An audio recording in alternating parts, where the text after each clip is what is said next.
a land that was ruled by kings as gods. Well, talking about pharaohs, talking about warriors, this time we have something different to talk about. Well, today we're going to talk more about Yoya and Toya. Who are they? Well, just take a look here and you will find more about them. Again, they were not pharaohs, they were not warriors, but their story would become one of the greatest archaeological surprises of all time. So, let's start together to find out more about the journey of Yoya and Toya.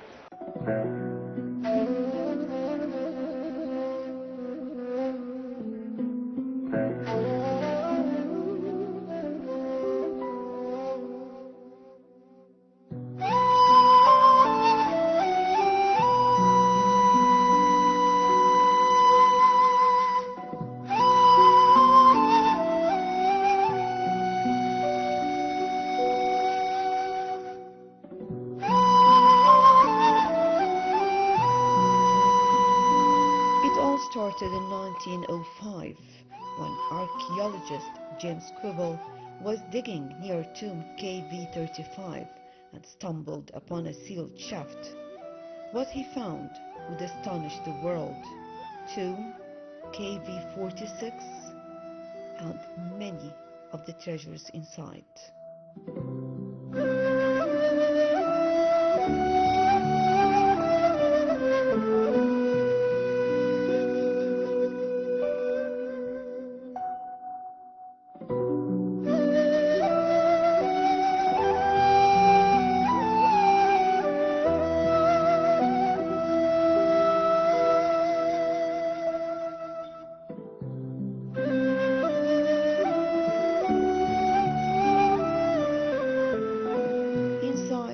Side by side lay the mummies of Yoya and Toya.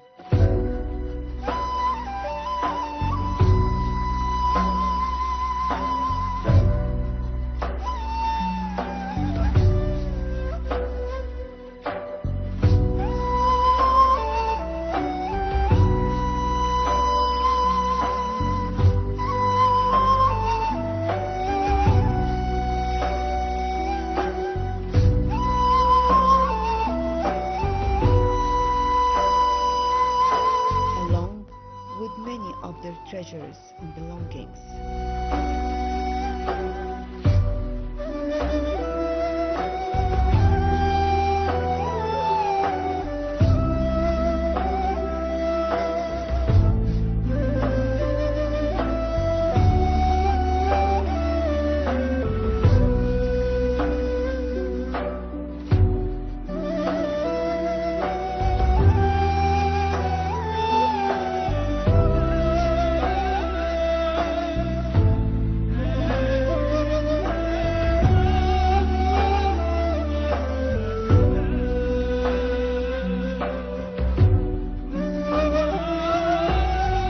To talk about special couple in our Egyptian history, Toya and Yoya, 18th dynasty of the New Kingdom.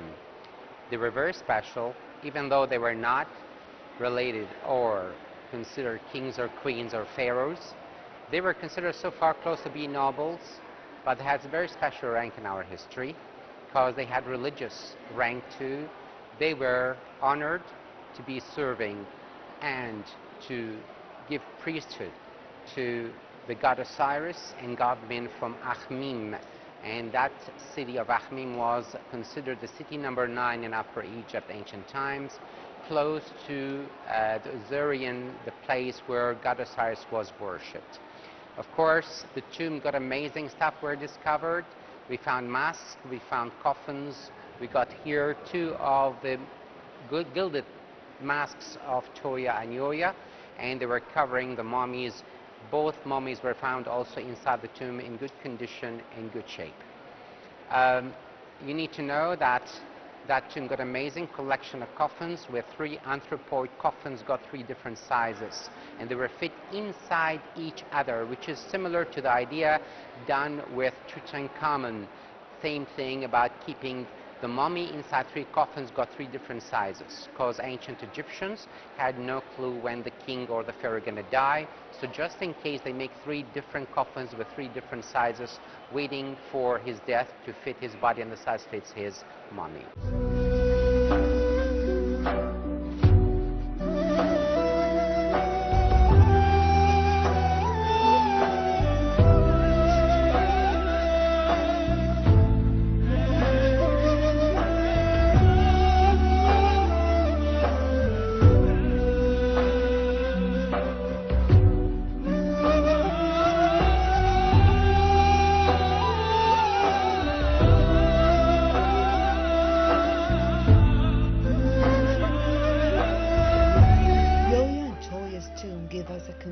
Picture of noble life in ancient Egypt. It was a window into a world that usually vanishes under time and tomb robbers.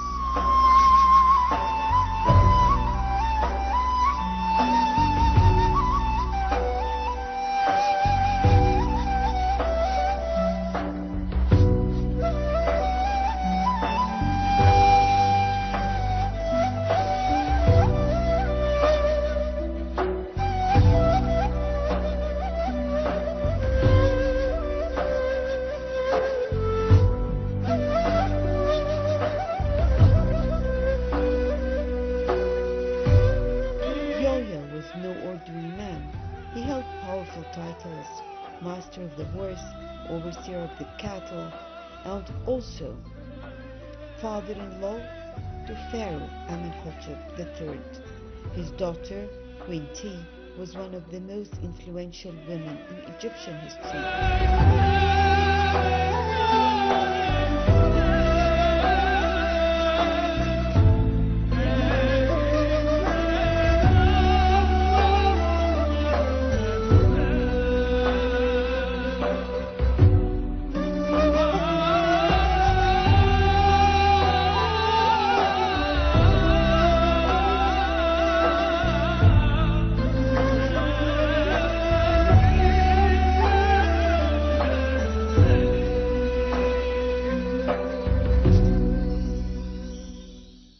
But the story does not end here. Well, coming up next, where were they found? And also, what made their tombs unlike any other tomb in the Valley of the Kings?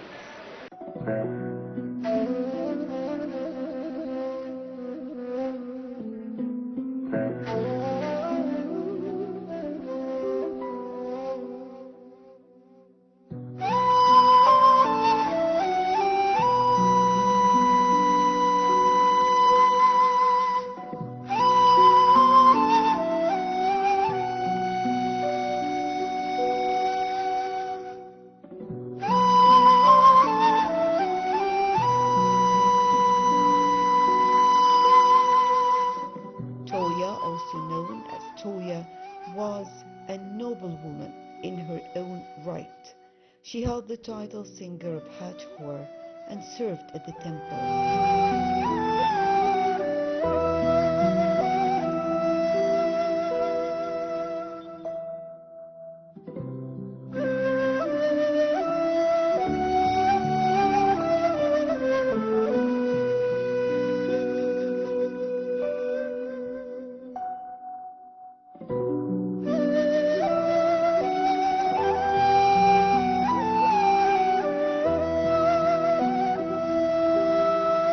Together, they were the grandparents of Akhenaten and great-grandparents of the boy king Tutankhamun.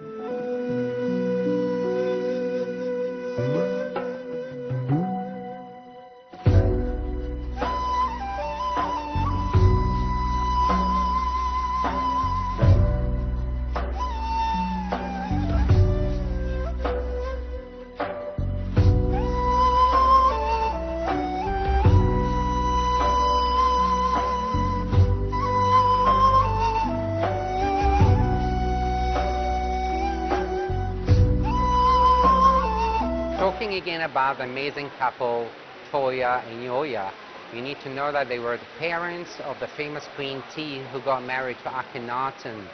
And that was a very special thing about that family, so that's why it's considered a whole big royal family.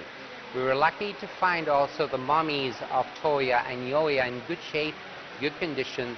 They were kept inside the inner anthropoid coffins. As you see, they're wooden coffins gilded with gold, 21 carats gold. The good shape of the mummies showing the beauty of the features of Toya, and you can see the facial features. We got remains of the curly hair still be there.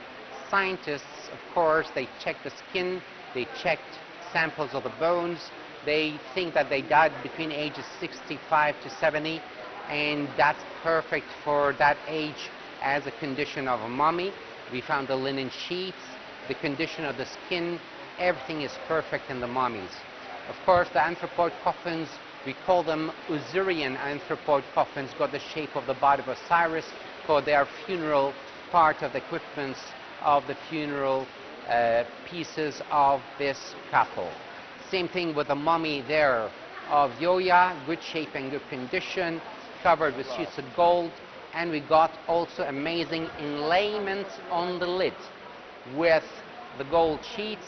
You can see some of the very beautiful precious stones, lapis lazuli, amber for the inlayments. Inlayments of the eyes also so beautiful with the long drawn eyes, as we call it. Here again, the mummy still have some of the linen sheets wrapping the mummy, and that's all original, intact. And they show here the mummy with the crossed arms, which is called the Osirian position again. Beautiful writings, good shape and good condition. And of course we found more stuff like papyrus sheet, famous one. It's almost 20 meters long sheet, got what's called the Book of the Dead writings on it. That's very special and unique, and the condition of the writings and colors so beautiful, explaining things about their religious beliefs for the afterlife and what's called the Indwat, what's on the afterlife.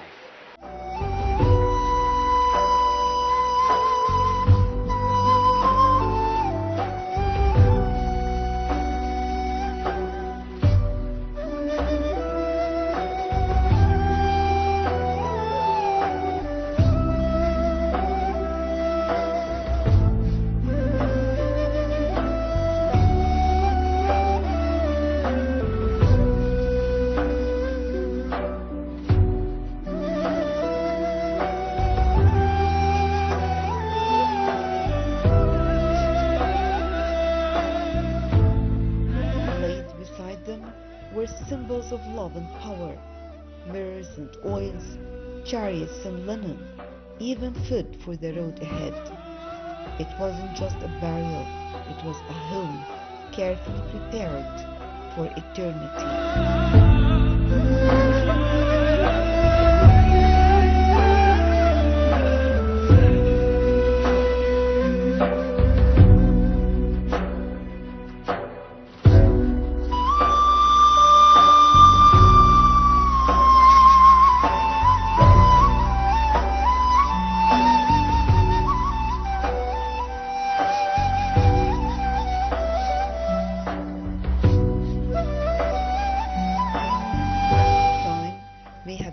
Their names for centuries, but Nyoya and Toya rose from the dust with a message that greatness isn't only found in crowns or pyramids.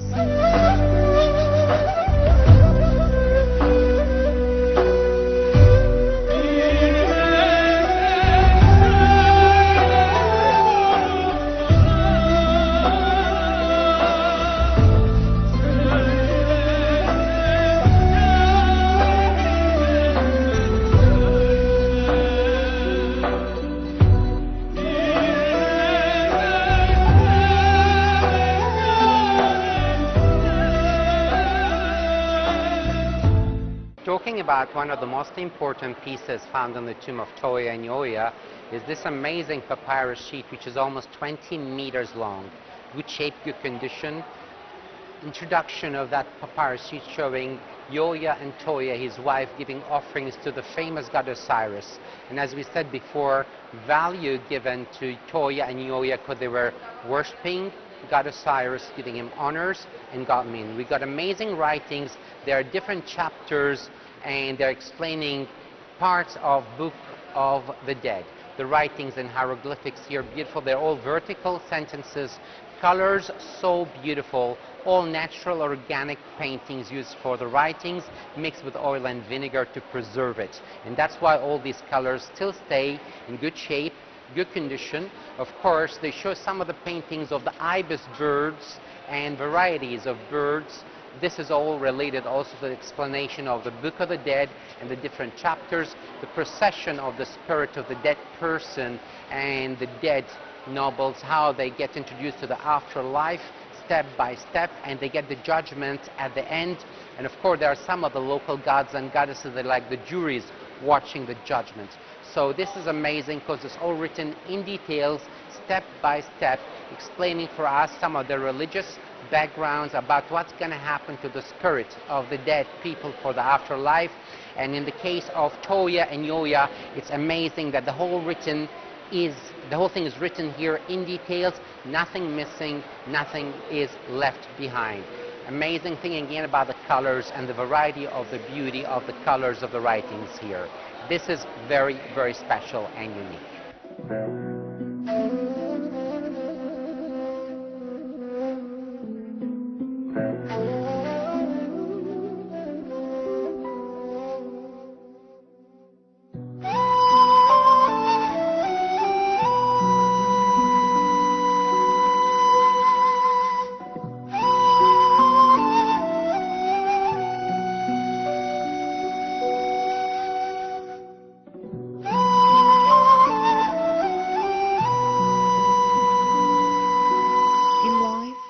They were devoted parents, respected nobles, and guardians of tradition. In death, they became messengers, reminding us that behind every great ruler, there are untold stories of those who shaped them.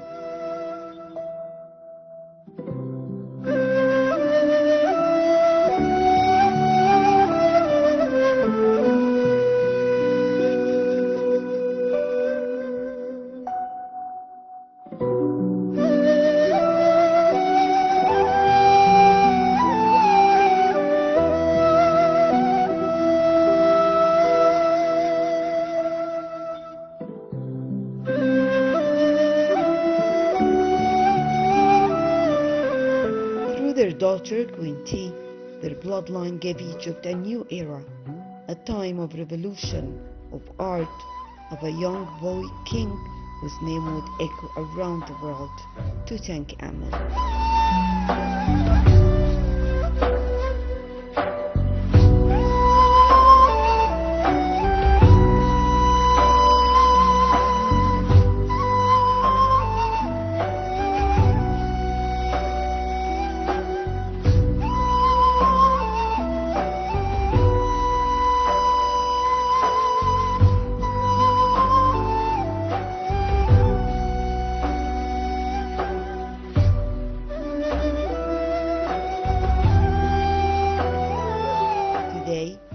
Their journey continues, not through deserts or tombs, but through the eyes of every visitor who stands before their legacy and wonders, who were they, what did they believe, and what do they tell us about ourselves.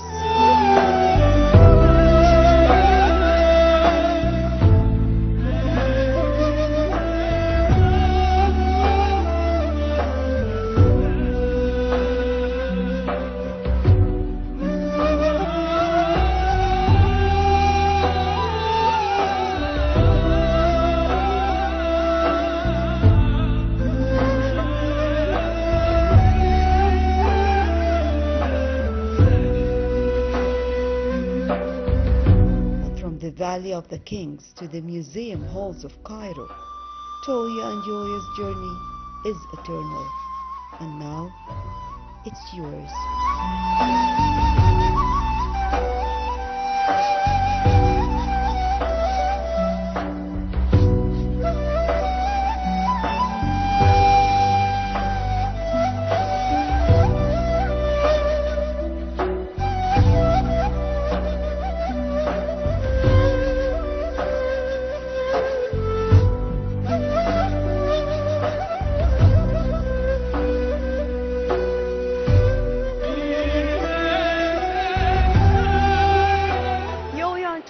will always remind us that in life, every noble or humble can shape history. And at the end, we have to remember that this story will never end. And it all lies here in the heart of Egypt.